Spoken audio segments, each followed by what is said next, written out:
다음으로는 아간 파천에 대해서 강의하도록 하겠습니다.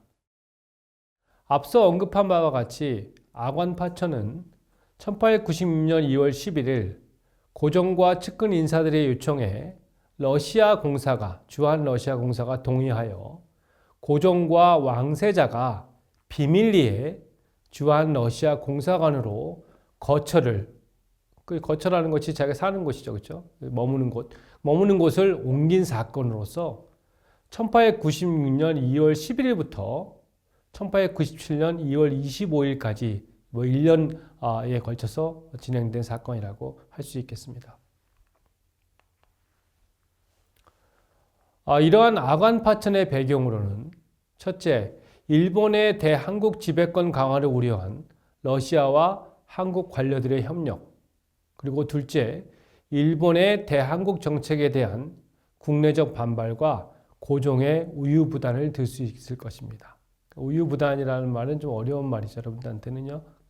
결정을 잘 못하고 마음이 약한 사람을 이제 우유부단하다라고 얘기하는데요. 또는 사람들 말을 잘 듣고 다른 사람 말에 잘 넘어가는 사람을 우유부단하다라고 한국에서 그러는데요.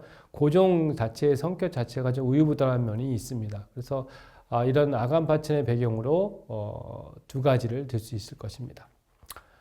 다음으로는 아간 파천의 경과입니다. 구체적으로 제3차 가보 개혁으로 일본의 지원을 받는 친일 내강이 성립하여 단발령 실시를 포함한 급진적인 개혁 사업을 재개하게 됩니다. 아까 설명드렸죠. 단발령을 비롯한 여러 가지 개혁에 대해 착수했다는 말씀을 드린 바 있습니다.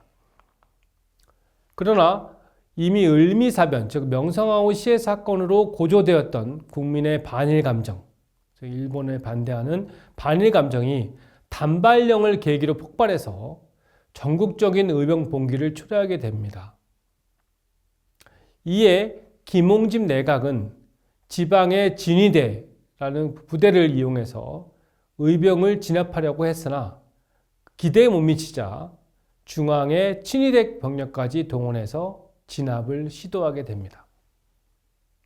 이로 인해서 수도, 즉 서울 경비에 공백이 생겼고요. 지방의 단발령에 대한 반발로 전국적인 의병이 봉기하니까 그 서울에 있는 중앙에 있는 친위대 병력을 지방으로 보내다 보니 결국은 이로 인해서 수도에 있는 수도 경비를 담당하는 인력들의 공백이 생겼고, 이 기회를 틈타서 친러파 측이 고종을 주한 러시아 공사관으로 옮기려는 모의를 하게 되었던 것입니다. 앞서 고종을 주한 러시아 공사관으로 파천, 즉 이동시키려는 시도는 1895년 음력 10월 12일 춘생문 사건 때, 아까 설명드렸죠. 춘생문 사건 때도 있었으나 사전에 발각되어서 실패한 적이 있었고요. 그 당시 춘생문 사건이 친일 정권을 무너뜨리면서 동시에 고종을 일시적으로 주한 러시아 공사관으로 이동시키는 그런 전략을 했었는데 결국 사전에 발각돼 실패했고요. 당시 사건을 모의하고 해외로 탈출했던 친러파 이범진이 비밀리에 귀국하여 이완용, 이윤용 및 러시아 공사 베베르 등과 고종의 파천 계획, 고종을 이동시키는 그런 계획을 모의하게 됩니다. 그리고 이들은 궁녀 김씨와 고종이 총애하던 엄상궁, 후에 엄비라고 하죠. 엄상궁을 통해서 고종에게 접근했습니다.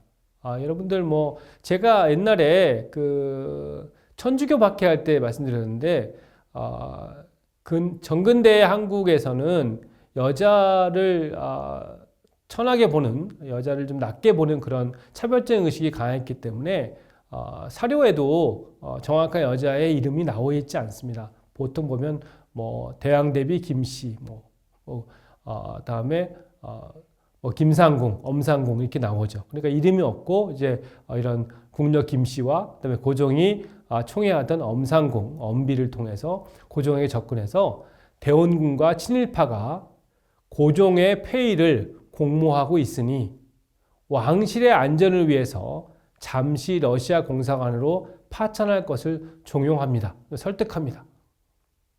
이에 을미사변이 이루어져 명성황후 시해 사건 이래에 불안과 나도 언제 죽을지 모르겠다. 우리 와이프를 이렇게까지 일본 군이 들어와서 공사관에 들어와서 죽였는데 굉장히 불안했겠죠. 그 을미사변 이래에 불안과 공포에 쌓여 있던 고종은 결국 그들의 계획에 동의하게 됩니다. 이후 러시아 측은 1896년 2월 10일 공사관 보호를 구실로 인천에 정박 중이던 러시아 군함 수군 120여 명을 무장시킨 다음에 서울에 주둔시키고 그 다음날 2월 11일 새벽 왕과 왕세자는 극비리의 궁녀의 교자, 궁녀가 타는 우리가 타는 것이죠. 그 교자에 타고 그 다음에 경복궁 영추문을 빠져나와서 주한 러시아 공사관으로 파천하게 되었던 것입니다.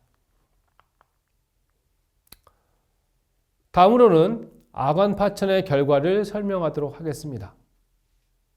첫째, 친러파 내각이 수립되어서 일본식 제도와 인물들이 거세당하고, 즉 다시 또 친러파 내각이 수립되니까 일본식으로 만들었던 제도라든가 그 친일파 내각에 있었던 인물들은 축출당하고 또 그와 동시에 러시아식의 제도를 도입하는 등의 러시아의 대한국 영향력이 강화되었습니다.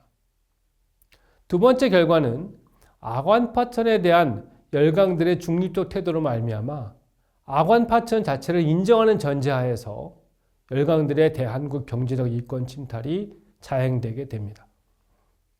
세 번째 결과는 한국에 대한 일본과 러시아의 협상, 구체적으로는 한반도 분할 아닙니다. 한반도를 분할해서 서로 일본과 러시아가 각자 각자 세력권을 형성하자, 그렇죠? 지배권을 형성하자라는 한반도 분할안 등 이런 협상이 진행되는 한편, 일본은 대내적으로 러시아를 가상 적국으로 간주하고 장래에 있을 양국 간 전쟁 준비에 박차를 가하게 됩니다. 마지막으로는 아관 파천의 성격 및 평가입니다. 첫째, 아관 파천은 러시아의 세력 만회 의도와 한국 정치가들, 특히 국왕의 무능력과 우유부단이 결합된 민족적 수치 사건이라고 할 수 있을 것입니다. 그렇죠? 왕이 궁궐을 벗어나서 다른 나라의 영사관에서 1년 동안 머문다는 자체는 굉장히 그 왕의 무능력을 보여주는 것이죠.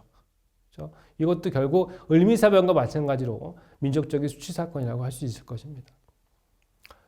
두 번째는 일본과 러시아의 각축 속에서 자주 독립의 기틀을 전혀 마련하지 못하고 단지 사대주의적인 외교 노선만으로 일관했던 한국은 대내적으로도 그리고 대외적으로도 독립국으로 인정받지 못하게 되었을 정도로 상당한 국력의 약화를 경험하게 되었습니다.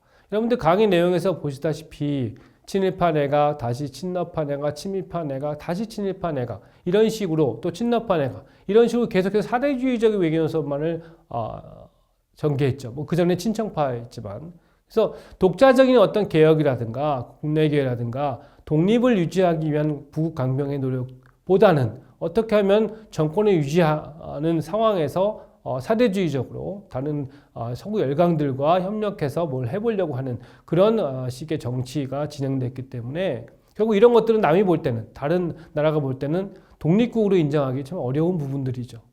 이 정도로서 상당한 국력의 약화를 경험하게 됐다는 것입니다. 세 번째는 일본과 러시아의 각축은 이후 전개된 러일 전쟁을 예고하는 것이었고 특히 일본과 러시아의 한국 문제를 두고 전개된 수차례의 비밀 협상은 우리에게 자국의 독립은 스스로 지켜야 한다는 점을 다시 한번 일깨워주는 계기가 되었다고 할 수 있을 것입니다. 이상으로 제4차시 강의를 마무리하도록 하겠습니다.